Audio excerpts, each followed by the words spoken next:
It's been a rough go of things in terms of the dog of the night plays in 2024, but luckily we go 2-2 over the weekend, the first of which coming in the UFC, where we originally had Joelton Lutterbach, but after he was forced to pull out of that fight, we ended up switching it up to the Gadzia Sulev over 1.5, and that cashes for us at plus 166. And like I said, we go 2-2 on the weekend. Dalton Rasta on Bellator cashes for us at plus 120 as well. And then we lose out on the LFA dog of the night, who got pretty much squashed in the opening minute of that matchup. I think it was Ryan Charlebois, if I'm not mistaken. And then our PFL under 2.5 on the Clay Collard and Mads Burnell fight, as our dog of the night play does not end up coming through for us. So we go 2-2 for plus 0.86 units and a 21% ROI on the year. That now brings us to 22-47 for minus 13.85 units and a minus 20% ROI. Again, not my year in terms of dog of the night plays. Again, I've cashed underdogs. The issue I've been having is in terms of establishing that dog of the night moniker on these cards, and it hasn't really played out to my favor. We're going to keep going at it, though. You know what I mean? We're going to try to dig ourselves out of this hole, get back into the green, or get back into the black, and then into the green. And I feel pretty confident considering we still have half the year to do so here.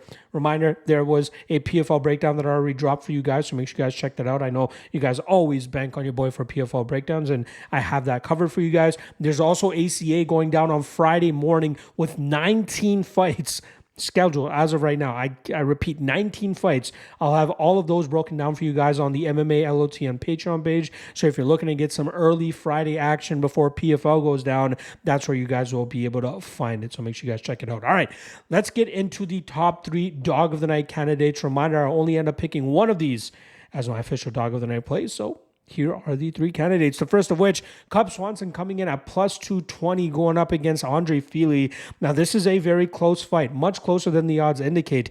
Now, on my official breakdowns, I actually picked Andre Fili to win, but this is one of those cases where I don't think the odds represent how close this fight will be, which is a good enough reasoning to take a shot on the underdog in Cub Swanson.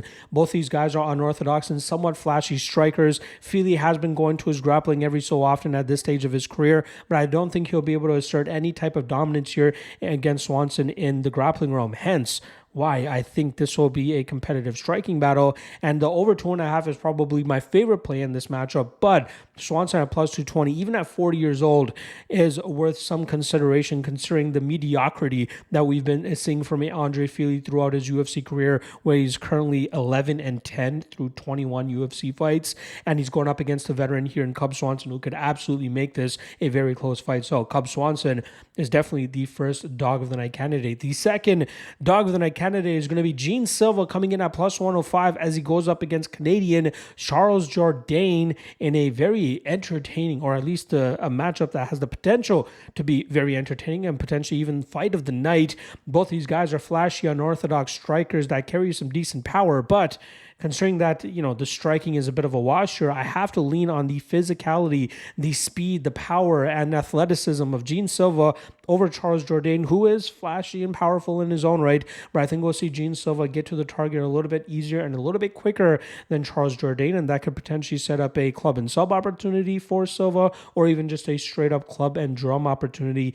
Even if this fight ends up hitting the scorecards, I think we'll see Silva be the one landing a more effective damage over the course of 15 minutes here. So very close fight as the odds indicate, but at plus money and considering the physical advantages I expect Gene Silva to have here, I'm going to have to lean with him to get the dub in this spot and cash as a plus 105 dog. All right, the third and final dog of the night candidate is going to be an unpopular one, but again, odds at the end of the day. And that's exactly what ended up paying off for Jack Hermanson last time around as he went up against Joe Pyfer.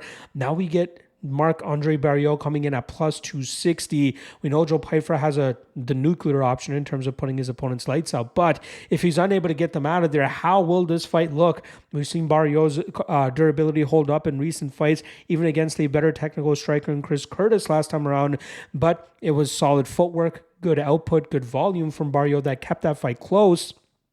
But We saw Curtis meet him every time with counters and combinations anytime Barrio closed the pocket. Will Joe Pyfer be able to do the same thing? Or is he just going to be looking for that big one-shot knockout? He also has maybe a grappling edge here that we could see him try to implement, but if he's unsuccessful in terms of securing a finish with that grapple-heavy approach early, it's definitely going to affect him later on in this matchup where Barrio has an edge in the cardio. If Barrio can really tap into that cardio edge he normally has in his fights and weaponize that effectively, he's a very difficult man to defeat, and he is more than capable of going out there and springing the upset here against a hype train in Joe Pyfer who continues to ride on even after suffering that loss to Jack Hermanson last time around. Of course, this is only 15 minutes to the 25 minutes that Pyfer lost last time around, so he's capable of landing enough damage to at least win this fight on the scorecards in the first 2 rounds.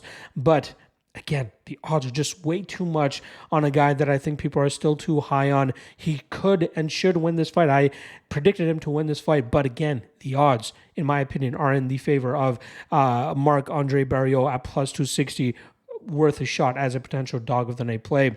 There you guys go. 3 dog of the night candidates. I only end up picking one. To find out which one I ended up going with, check the MMA LOTN Patreon page, link in the description below. Otherwise, I will see you guys tomorrow for the quick picks version of the UFC 303 breakdown. I'll see you guys then. Peace.